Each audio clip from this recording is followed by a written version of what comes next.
and we are back today to talk about death, which is a grim topic, but it was something that we agreed about. And we have similar perspectives on death and on afterlife and all those matters. And you are reading a book about it now, aren't you? Yes, I am. I am very into it because I think there is no people that actually can talk about it in an honest way. Have you ever seen people that whenever they see dead corpses, they freak out?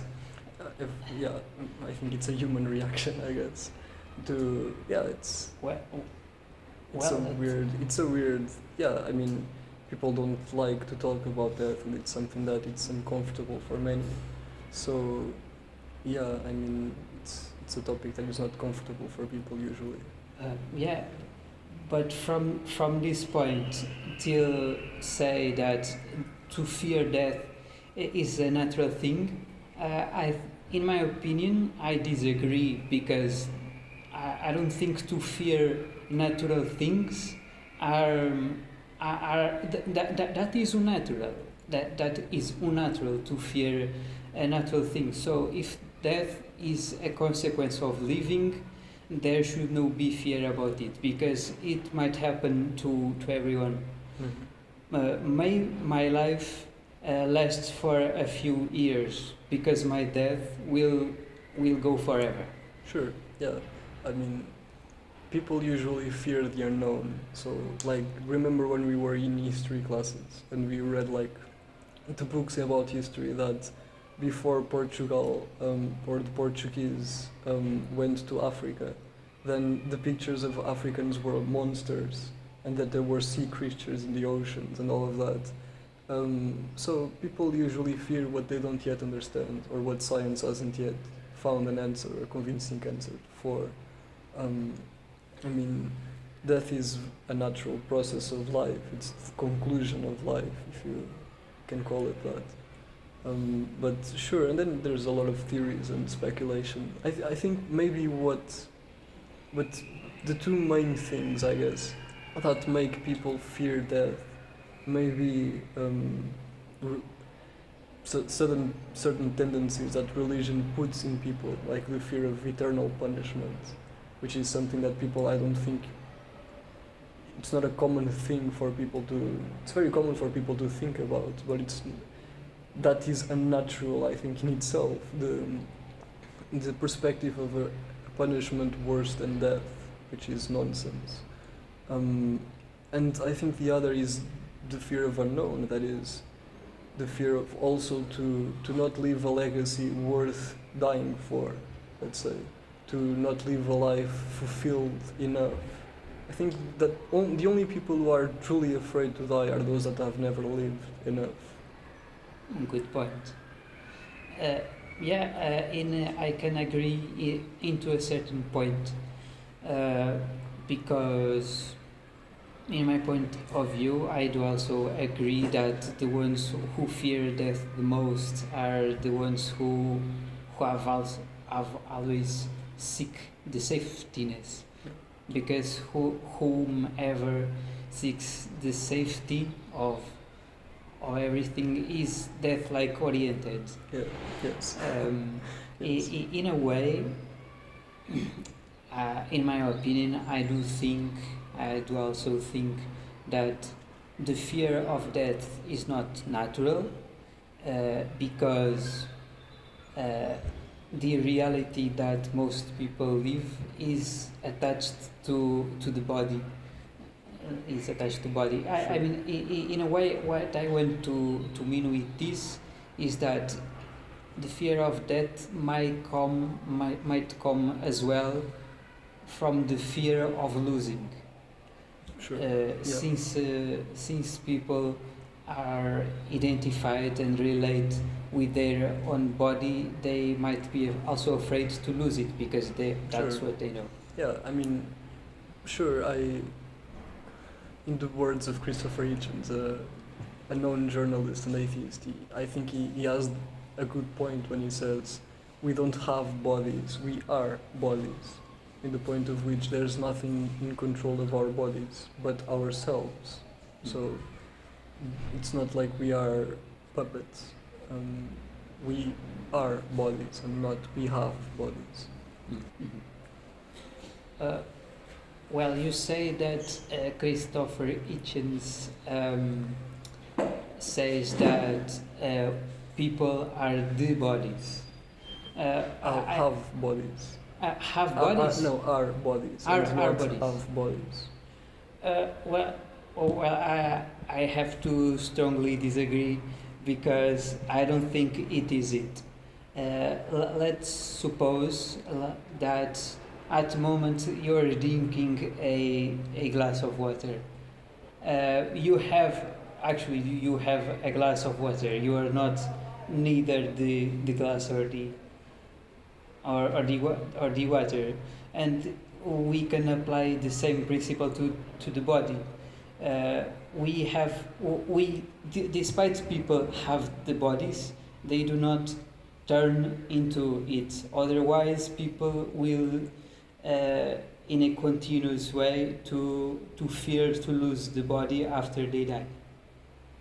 Sure, but most people are, in a sense, religious in the point of they think that there's something more than the material. They think that there's something inside of them that will live after death. That's why he says that we don't have bodies, we are bodies. Because he was an atheist and he didn't think that there was a soul or a spirit that left the body. So when the body died, you die.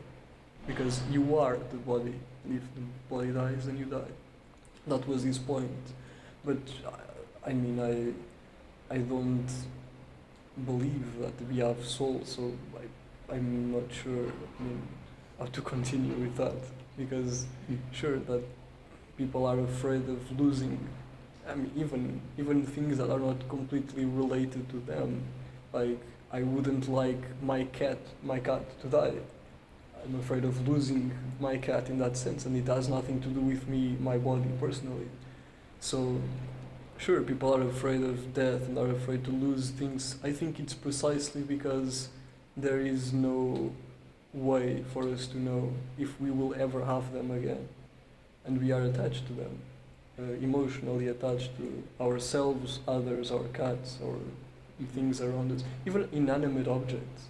If you steal someone's pen, some of them will ask you to have it back because it's theirs. It's a personal object, even inanimate matter.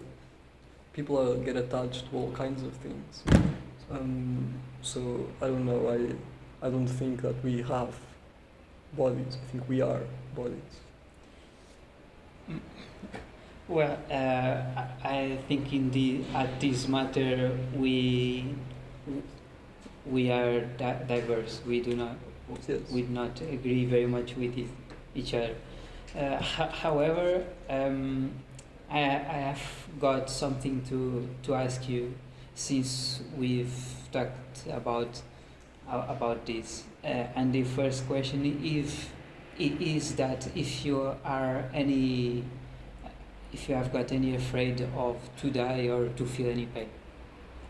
Oh, sure. I mean, everyone has fear of pain. I think it's almost ingrained in animals, in anything that lives. That has nerve systems that is capable of feeling pain, is afraid of it. I mean, the majority, of course.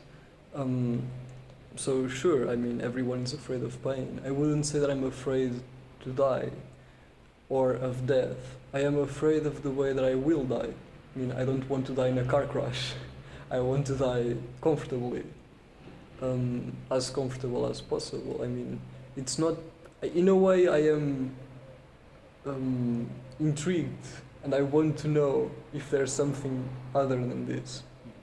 I am curious almost about death, not to the point of committing suicide, of course, but since death is inevitable, I want to make the best I can with my life. And in a way I am curious to see if there's something else there. I don't fear at all death. I'm curious about it. I Mm. want to know. Yeah, it makes sense because death itself is not painful. Yes. People tend to feel more pain by the fact of anxiety and all those matters Yeah. more than the Of death course, itself. it's a lot like, I think it was Plato or Socrates. I think it was Plato that said, "We do not fear death because while we are here, death is not here, and when death comes, we are no longer here. So there's no point in fearing death. While we are here, it's not here. When it comes, we are no longer here." So It makes sense. it's very simple logic, but I think it's very interesting, and I think it works. So I'm curious about it. Yeah, I've got another thing. I have another matter. By the way, what about you? Do you fear death, or are you afraid of it, or pain? Well, to be honest, I don't think. I'm not sure. I'm not sure. In one hand, I think the life I've got is great, and the way I lived it, I think it embraced and empowered my relatives' quality of life as well as my closest friends. So, by this state of consciousness, I feel grateful about the life I've got. So I think the fact I will die. I think I will accept better death because I know I'm grateful for every single thing Sure. that I've. Of course, even the bad times. Yes, even the bad, the worst occasions in life, because I knew that occasions would empower myself and give me an opportunity To rise up, to rise up and to have experience. become better. Sure. To become better. So life is worth living. Yes, another very sensitive thing I'd like to say is that since death is inevitable, and since death is inevitable, it does not need to help to happen. I don't know if you have already thought about this, but life needs help to happen. It will not build up by itself. Meanwhile, death is. What do you mean by that? And which life cannot happen? What do you mean by itself?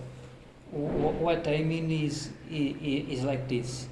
Since death may come at any moment, and it does not need my intervention to happen, because it will happen the most agile way. I think with what happens with death is with the living is the opposite way. You think life cannot happen by itself? It can, however, it should have our own maintenance in order to happen the best way possible. Since since death is a certainty to happen, so life should be helped by ourselves. Sure. So it's up to us.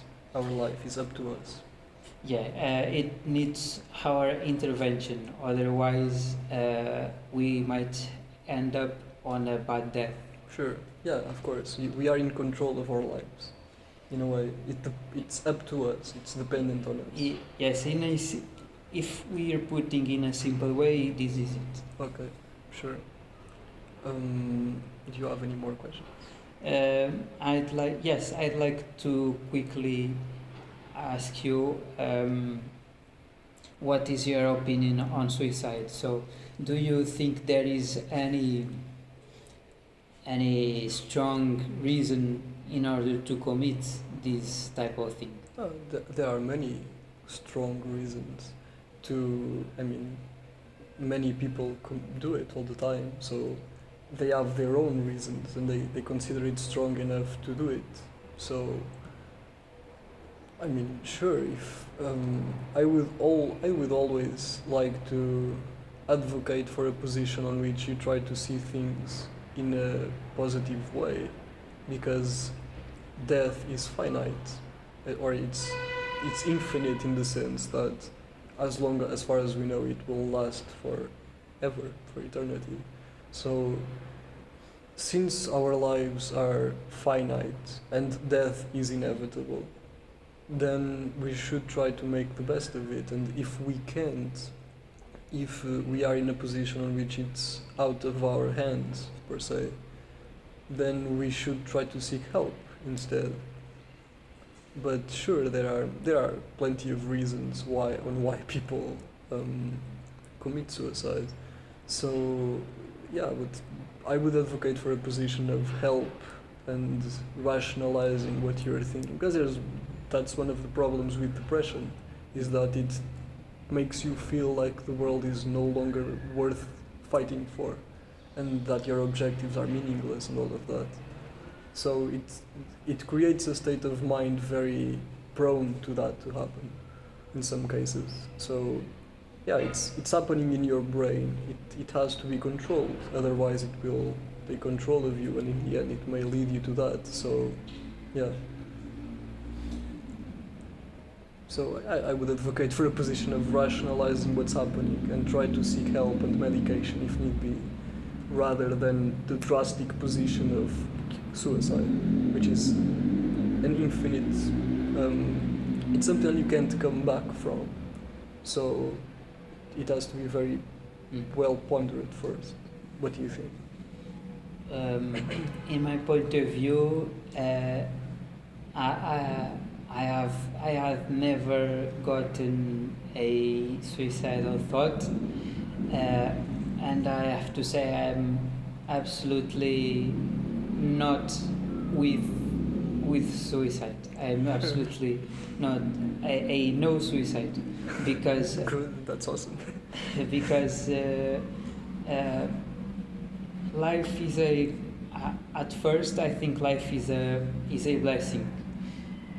Life is a blessing, and in my point of view, I don't think there is any reason to take life, because Your own life. yeah, because it was given to me, so I have no right. Given to you. I mean, I think I understand what you mean. I mean, do you mean naturally given or divinely given? Natural. Sure, yeah. Your parents gave you this life, let's say. Yes, my ancestors gave me this life, so I have no right to take it. It is a crime I am doing to myself. At least this is the way. Oh, okay. It's an interesting way to think about it. So, you think you owe your ancestors to live? You have to live because your ancestors put you here in a way.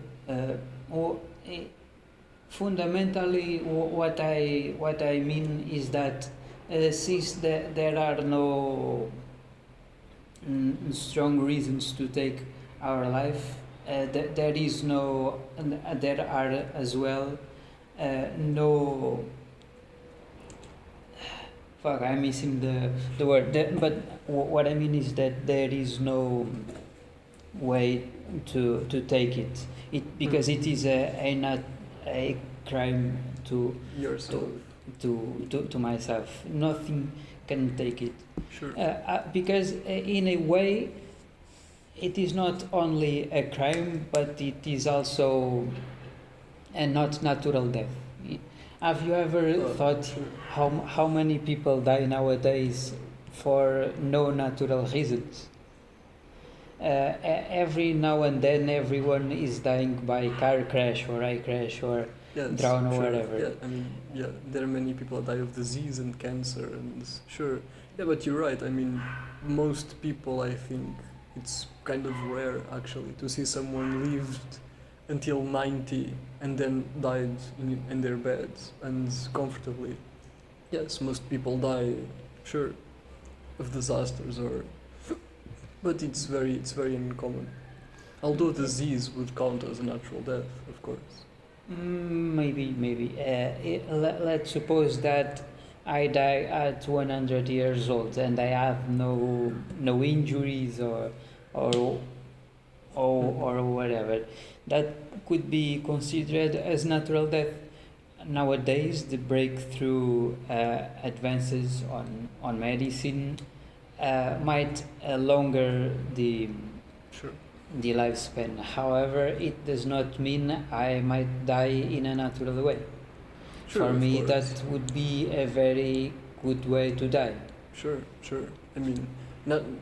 I would consider disease a natural death, in a way, because it's. I mean, it depends on what you mean by natural. I mean, in a way, if you mean by natural that without disease, without because your cells get old and stop reproducing in the same way and they get more Yeah, that's fragile. death. Yes, that's death. the very concept of death. So yeah, I mean, natural death would mean to me free from things that are not in nature, like being shot or being in a car crash or in a plane crash or I don't know, being something falling on your head or something like that. Something that has to do with nature in itself and not another object or something that comes outside of nature. So, but I don't understand. Did you say to have a shot? I mean, to die by shot is natural death? No, unnatural. Unnatural. Okay. Unnatural. Unnatural. Yes, that definitely unnatural. Bacteria, virus, pathogens, those are all things that are in nature. So they are natural by definition. I guess that dying by a virus is a natural death. It's not like living to 100 and then peacefully dying, but it's natural too. It's another way of having a natural death, I guess. So, do you have any more questions or? No, I do not have any more questions, and I think I was understood. I think I understood everything you said. But to sum up,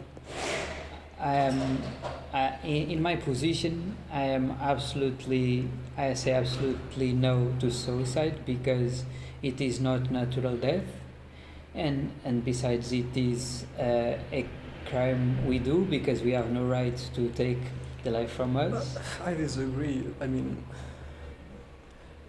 life is yours. It belongs to you.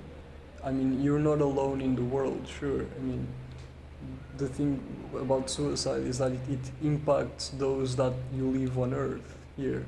So I think it's a strong opposition to suicide is to think, what about your family? What about your friends? What about the people that care about you? But I think in a way, life still belongs to you. It's yours. It's the only property I think that you really have. That it's really yours. It's yours. If taken away, then you are no longer you. You die. It's not like owning a pen on which you can take away the pen and you are still here. If you take away your life, then you are no longer here. It's the only property that you truly own. It's yourself.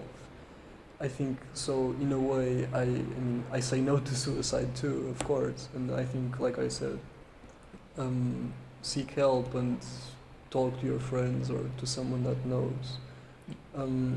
But I wouldn't consider it a crime per se, in a way that you seem to consider it. No, well, but anyways, if any of us two will certainly die, why should we anticipate it? Sure, yes, that's my reasoning for it. It's if death is inevitable, do the best you can because you will die regardless. So try to make it better while you are alive. Because if your point is to die, you have already achieved that. You will get that, whether you want it or not. Yeah. So do the best you can while you are still alive. And don't make it faster than it needs to be. Use your life for something productive. If you feel that you are not worth it, I mean, helping others, giving money to charity, helping the poor, going to social gatherings on which you give soup to the poor or you talk to them, those are all things that are free, but that are worth a lot, at least to others and to you, because it makes you feel better too. Yeah, think. yeah. So this is it. This is I it. think this is it. I've